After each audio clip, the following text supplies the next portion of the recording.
আজকে আমরা এই কোরআনকে শুধুমাত্র আপনার তাবিজের মধ্যে ব্যবহার করে থাকি, কোরআনকে শুধুমাত্র খানখার মাধ্যমে ব্যবহার করে থাকি, কোরআনকে শুধুমাত্র মাজারের মাধ্যমে ব্যবহার করে থাকি, কোরআনকে শুধুমাত্র মসজিদ মাদ্রাসায় ব্যবহার করে থাকি, কোরআনকে শুধুমাত্র সীমাবদ্ধ করে থাকি আমরা ঝাড়ফুঁকের মাধ্যম দিয়েই। অথচ কোরআন হচ্ছে আপনার সর্বজনীন, কোরআন হচ্ছে সর্বক্ষেত্রেই। কোরআন এসেছে সত্য এবং মিথ্যাকে আপনার প্রতিষ্ঠিত করার জন্য, কোরআন এসেছে আপনার সত্যকে প্রস্ফুটিত করার জন্য, কোরআন এসেছে মিথ্যাকে বিলুপ্ত করার জন্য, কোরআন এসেছে আপনার পৃথিবীতে যতগুলো অসামাজিক কার্যকলাপ রয়েছে সেগুলিকে উদ্ঘাত করার জন্য, কোরআন এসেছে বিদআতকে বিলুপ্ত করার জন্য, কোরআন এসেছে শিরককে আপনার ধ্বংসত্ব করার জন্য, কোরআন এসেছে ভ্রাতৃত্ব ভাব বজায় রাখতে, কোরআন এসেছে এক অপরের সাথে প্রেম প্রীতি বজায় রাখতে, কোরআন এসেছে মানবিক অধিকার আপনার দিতে, কোরআন এসেছে সারা পৃথিবীর সমগ্র জাতিকে আপনার তাদের এক একটা করে অধিকার আপনার তাদের কাছে পৌঁছে দিতে। কিন্তু আজকে অনেক মানুষ কোরআন উপলব্ধি করে থাকি, করার পরেও শুধুমাত্র মসজিদ মাদ্রাসা খানকা মাজার এগুলোর মধ্যেই আমরা সীমাবদ্ধ করি, কোরআন নিজের জীবনে বাস্তবায়ন করতে রাজি নই। সম্মানিত সুধী, আজকে 2023-24 সালে গোটা ভারতবর্ষ নয় বিশ্বের সবচেয়ে বড় বড় চ্যানেল তারা প্রমাণ করেছে যে যেই পৃথিবীতে সর্বশ্রেষ্ঠ কিতাব বলে সর্বশ্রেষ্ঠ সর্বধর্ম গুরুরা বলতে বাধ্য হয়েছে যে এই কিতাবটাকে, সেটা হচ্ছে কোরআন। কিসের কারণে, কিসের ভিত্তিতে? সম্মানিত সুধী, পৃথিবীর যতগুলো ধর্মান্তর আছে, পৃথিবীর যতগুলো ধর্ম আছে, সব ধর্মের ব্যক্তিরা এমনকি ধর্মগ্রন্থকে পড়তে নিষেধ করেছে। বিভিন্ন ধর্মে বিভিন্ন ধর্মগ্রন্থকে ধর্মের ব্যক্তিদেরকে পড়া নিষেধ করেছে। কিন্তু মানব অধিকার যেই ধর্মে দিয়েছে, মানুষের মধ্যে ভ্রাতৃত্ব ভাব বজায় রাখার যে কথা বলেছে যেই কিতাবে, যাই আপনার গ্রন্থ, সেটি হচ্ছে কোরআন। কোরআন এমন একটি কিতাব আপনার বড় মানুষ থেকে নিয়ে, ছোট ছেলে থেকে নিয়ে, শিক্ষিত ব্যক্তি থেকে নিয়ে, অবুঝ থেকে নিয়ে, মুসলিম থেকে নিয়ে করেছে। তার জন্য তো আজকে সবচাইতে বেশি যে কোরআনটি আসমানের নিচে জমিনের উপরে পাঠিত হয়, যে গ্রন্থটি সেটি হচ্ছে কোরআন। সবচাইতে যে বেশি আপনার বইটি বেশি কিনা এবং আপনার বিক্রি করা হয় সেটি হচ্ছে কোরআন।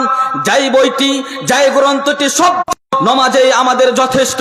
ফাতিহা সূরা পড়ে নিলাম, অন্যান্য কোন সূরা পড়ে নিলাম, নমাজ পড়ে নিলাম, আমাদের জন্য যথেষ্ট জিনাম। আল্লাহ বলছেন, ইন্না হাদাল কুরআনা ইয়াহদি লিল্লাতি হিয়া আকওয়াম ওয়া ইবাশশিরুল মুমিনিনা আল্লাযিনা ইয়ামালুনা সলিহাত ওয়া আন্না লাহুম আজরান কাবীরা।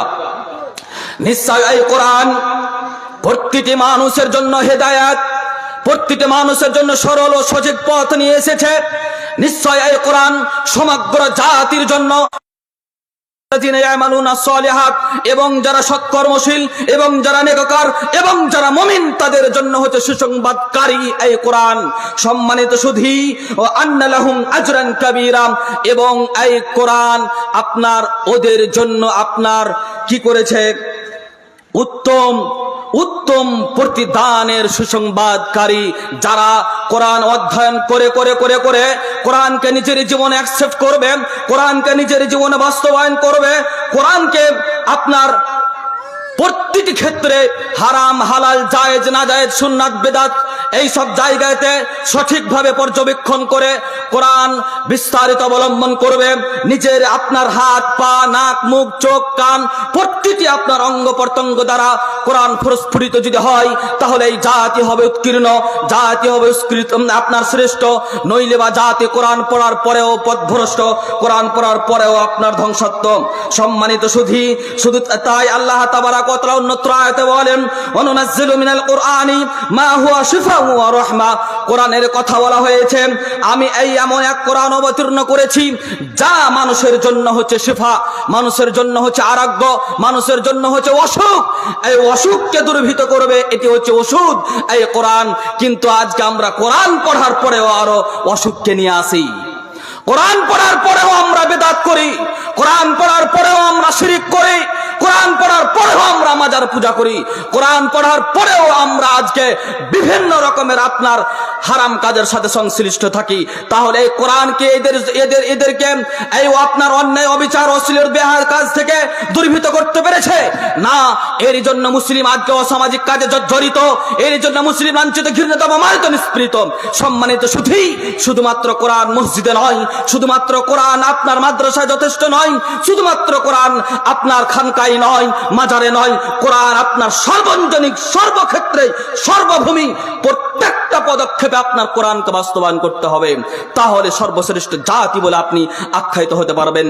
সম্মানিত সুধী, আমি আপনাকে কি দিয়ে বুঝাই, এই কোরআন এখন বর্তমান সমাজে যত আপনার বেদাত আছে, যত শিরক আছে, যত অসামাজিক কার্যকলাপ আছে, যত আপনার বেহায়াপনা আছে, যত নির্লজ্জাপনা আছে, যত আপনার অপকর্ম আছে, যত আপনার ঘুষ সুত্তারি মদ গাঁজা বাদ্যযন্ত্র আর কিছু আছে, এর চাইতো বেশি এমন একটা মারাত্মক সময় ছিল, এমন একটা মারাত্মক সময় ছিল যেই সময় আপনার জিন্দাতে মানুষকে দাফন করে দেওয়া হতো, যেই সময় মানুষকে আপনার ডাইরেক্ট হত্যা করে দেওয়া হতো, যেই সময় মানুষকে আপনার অপহরণ করা হতো, যেই সময় ছিল আপনার বিভিন্ন রকমের অপকর্ম, যেই সময় ছিল আপনার তারিমত গাঁজা বাদ্যযন্ত্র, যেই সময় ছিল আপনার বিভিন্ন রকমের আপনার অসামাজিক কার্যকলাপ, সেই সময় এখন বর্তমানে মানুষেরা যত আপনার অসামাজিক কাজে জর্জরিত হয়েছে বা যে এমন পরিস্থিতি আছে, এর চাইতে বেশি কঠিন ও কঠোর পরিস্থিতি ছিল এমন এক সময়। সেই সমাতে এমন এক ব্যক্তির নাড়ালে, এমন এক ব্যক্তির আপনার উপরে এই কোরআন অবতীর্ণ হলো, যার মাধ্যম দিয়ে আপনার অন্ধকার এলো, যার অন্ধকার দূরীভূত হলো, যার মাধ্যম দিয়ে আলো এলো, যার মাধ্যম দিয়ে কুসংস্কার বহিষ্কৃত হলো, যার মাধ্যম দিয়ে আপনার শিরক বেদাত বিলুপ্ত হলো। সেটা ছিল এক সময় মুহাম্মদ সাল্লাল্লাহু আলাইহি সাল্লামের উপরে কোরআন অবতীর্ণ হয়েছিল। সম্মানিত সুধী, সেই সময় যেই সময় চারদিকে অন্ধকার, চারদিকে অসামাজিক, চারদিকে বেহায়াপনা, চারদিকে বেলল্লাপনা, চারদিকে আপনার নির্যাতন, জুলুম, অন্যায় ও আপনার ইস্তেমার চলত, সেই সময় কোরআন মুহাম্মদ সাল্লাল্লাহু আলাইহি সাল্লামের উপর অবতীর্ণ হয়েছিল। সেটাই প্রথম বিষয় ছিল শিক্ষা, প্রথম বিষয় ছিল শিক্ষা, প্রথম বাক্য ছিল শিক্ষা। কেন? শিক্ষার মাধ্যম দিয়ে আপনার অসামাজিক দুর্বৃত্ত করা যায়, শিক্ষার মাধ্যম দিয়ে কুসংস্কার দুর্বৃত্ত করা যায়, শিক্ষার মাধ্যম দিয়ে আপনার শিরক বিদআত বিলুপ্ত করা যায়, শিক্ষার মাধ্যম দিয়ে খানকা মাজারকে ভঙ্গ করা যায়, শিক্ষার মাধ্যম দিয়ে বিভিন্ন রকমের অপকর্ম, অশ্লীলতা, বেহায়াপনাকে আপনার দুর্বৃত্ত করা যায়, নিষ্পৃত করা যায়। শুধুমাত্র শিক্ষার মাধ্যম দিয়েই আজ মুসলিম জাতি অধপতন এবং দিনের পর দিন তারা নিষ্পৃত হতে যাচ্ছে, দিনের পর দিন তারা লাঞ্ছিত, ঘৃণিত, অপমানিত হতে যাচ্ছে। শুধুমাত্র তারা অশিক্ষিতর কারণে, শুধুমাত্র তারা আপনার এই কোরআনকে অধ্যয়ন না করার কারণে। কোরআন যদি অধ্যয়ন করেছে, তারপরও কোরআনকে শুধুমাত্র আপনার মসজিদ, মাদ্রাসা, মাজার, খানকায় তারা সীমাবদ্ধ রেখেছে এর কারণে।